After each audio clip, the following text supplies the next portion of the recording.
FBI Director, Deputy Director Andrew McCabe. He was fired Friday night, as you know, after the Justice Department's own Inspector General concluded McCabe misled investigators about his role in directing other officials at the FBI to speak to the media in connection with ongoing investigation.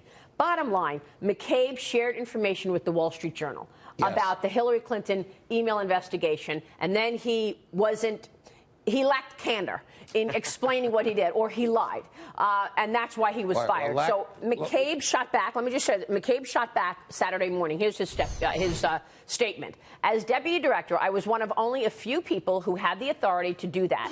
It was not a secret. It took place over several days, and others, including the director, were aware of the interaction with the reporter at the Wall Street Journal. Now, this is what Andrew McCabe said. But here's McCabe's former boss, the director, James Comey, and he was under oath with Senator Grassley last May about the same issue. Listen to this. Director Comey, have you ever been an anonymous source in news reports about matters relating to the Trump investigation or the Clinton investigation? Never. Question 2 on relatively related. Have you ever authorized someone else at the FBI to be an anonymous source in news reports about the Trump investigation or the Clinton investigation? No. The question is so carefully worded, it almost gives the impression that Senator Grassley knew what the truthful answer was at the time he asked it. You know, one of the basic rules of cross-examination is don't ask a question that you don't already know the answer to, because you can't be surprised by what the witness is going to say. We're in a very foggy area here. Look at the Martha Stewart case. In that simple conversation, she lied to the FBI and the FBI lied to her. In that context, the FBI is permitted to lie. She's not. Is the FBI permitted to lie in internal FBI investigations? Well, absolutely not. We know that that is a basis for firing. Yet, if you look again carefully at the words, Attorney General Sessions did not say he lied. He said he lacked candor. So when you're under oath and you don't want to be there, your obligation is to be truthful but not helpful. You answer with precision, you answer with accuracy, but you don't volunteer anything.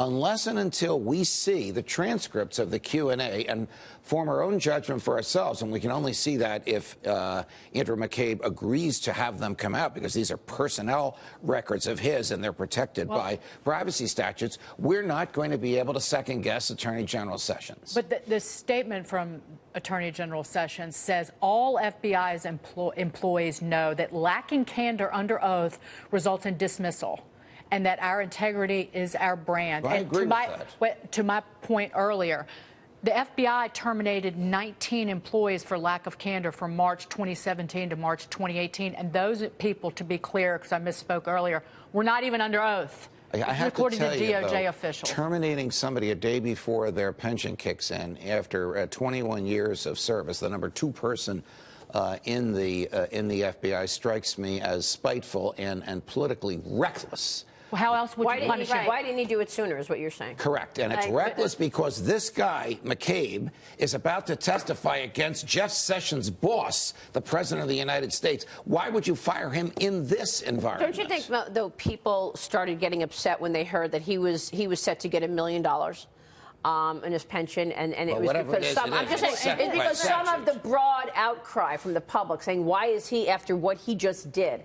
Maybe there's a bigger narrative now that everything is vindictive, and that makes it seem that it's horrible. Not, and that's what you're talking about too. That is what I'm talking about. Look, the pension laws are written by Congress. If it's $1 million, that's just what Congress decided this fellow would get. And those decisions were made before he was in the FBI. Because of his behavior at the FBI. We don't grant or withhold pensions because people are upset, right? So I'm getting statutes to protect the pension. Based on my own reporting and understanding of ERISA law, he's not going to lose his entire pension. No, he's not. He's not losing his entire pension. He's still getting his pension. He's still going to get it later. He might lose some of the benefits. Correct. He could potentially lose his health care for life. It's such an important point. I'm so glad you said that, because he's still getting his pension. If he becomes an employee of some other federal entity, like a liberal Democrat in the House of Representatives who offered him a job for 2 or 3 days, he's back where he was last week in terms of getting everything. Because he only needs 2 more days on the federal payroll. Right.